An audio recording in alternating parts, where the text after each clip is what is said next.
अगदी साधं सोपं म्हणजे मला नेहमी वाटतं असं की सोशल मीडिया या प्रकारावरती आपल्या सगळ्यांचा फार अति जास्त वेळ जातो आणि आपण सत्यापासून पळतो आहोत.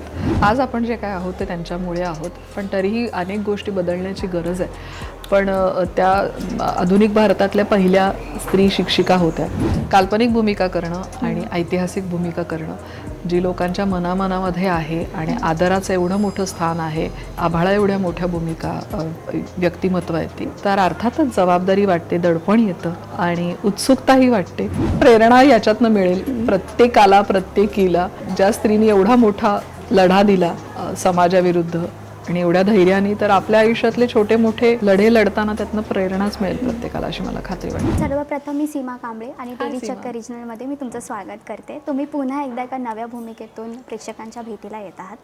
तर माझा पहिला प्रश्न असा आहे की आजच्या काळामध्ये जर सावित्रीबाई फुले असता तर त्यांनी कोणत्या मुद्द्यावरती जास्त लोकांना काय सांगितलं असतं? अर्थातच त्या आज आपण जे काय आहोत ते त्यांच्यामुळे आहोत, पण तरीही अनेक गोष्टी बदलण्याची गरज आहे. पण त्या आधुनिक भारतातल्या पहिल्या स्त्री शिक्षिका होत्या आणि शिक्षण तज्ज्ञ होत्या, मुख्याध्यापिका होत्या. त्यामुळे शिक्षण हा जो त्यांचा फोर्टे होता. तर आत्ताची जी शिक्षण व्यवस्था आहे ज्याच्यात आमूलाग्र बदल घडवायची आत्ता गरज आहे. कारण केवळ शिक्षणामुळे समाज बदलला तर योग्य आणि चांगल्या शिक्षणामुळे समाज अजून पुढे जाऊ शकतो.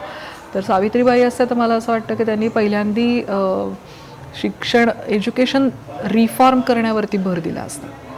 ओके, बरं, तुम्ही एक ऐतिहासिक भूमिका साकारताय, तर तुम्हाला शूटिंग करताना असं कधी वाटलं का की मी एक भूमिका नाही तर एक जबाबदारी साकारते? हो, अर्थातच. कारण काल्पनिक भूमिका करणं आणि ऐतिहासिक भूमिका करणं जी लोकांच्या मनामनामध्ये आहे आणि आदराचं एवढं मोठं स्थान आहे, आभाळा एवढ्या मोठ्या भूमिका व्यक्तिमत्व आहेत ती, तर अर्थातच जबाबदारी वाटते, दडपण येतं आणि उत्सुकताही वाटते, एक्साइटमेंटही तितकीच वाटते.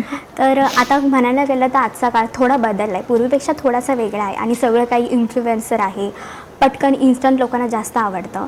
तर आजच्या या इन्स्टंट काळाबद्दल तुम्ही लोकांना एक सावित्रीबाई फुलेच्या मते तुम्ही लोकांना काय सांगाल? तुम्ही लोकांना काय शिकवण देणार? अगदी साधं सोपं म्हणजे मला नेहमी वाटतं असं की सोशल मीडिया या प्रकारावरती आपल्या सगळ्यांचा फार अति जास्त वेळ जातो आणि आपण सत्यापासून पळतो आहोत. मूलभूत काही काम करणं गरजेचं आहे, वाचन करणं गरजेचं आहे, विचार चिंतन हे होत नाही आहे.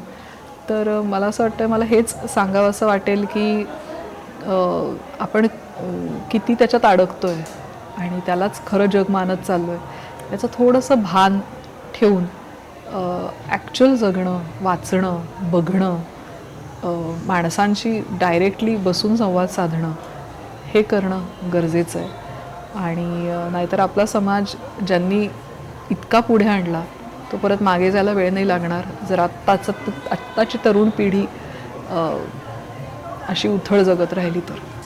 बरं, एक प्रश्न आहे की आज सावित्रीबाई फुले एक तुम्ही महत्त्वाची भूमिका साकारताय, पण मालिका कधी ना कधी कथानक त्याचं संपणारच आहे आणि दुसरी मालिका सुरू होईल तर दुसऱ्या भूमिकेतून तुम्ही प्रेक्षकांच्या भेटीला येणार. तर ही मालिका संपल्यानंतर लोकांच्या मनामध्ये सावित्रीबाई फुलेंबद्दल काय एक आठवण म्हणून राहतील का एक जबाबदारी म्हणून राहतील? पण नक्की एक प्रेरणा याच्यातनं मिळेल प्रत्येकाला, प्रत्येकीला. आणि ज्या स्त्रीने एवढा मोठा लढा दिला समाजाविरुद्ध आणि एवढ्या धैर्याने, तर आपल्या आयुष्यातले छोटे मोठे लढे लढताना त्यातनं प्रेरणाच मिळेल प्रत्येकाला, अशी मला खात्री वाटते. तर तुम्ही मालिकांमधून आजच्या पिढीला काय संदेश देणार या मालिकेतून? हो, काळाच्या पुढचा विचार करा आणि समाजासाठी काहीतरी करा. Okay, thank you ma'am. थँक्यू.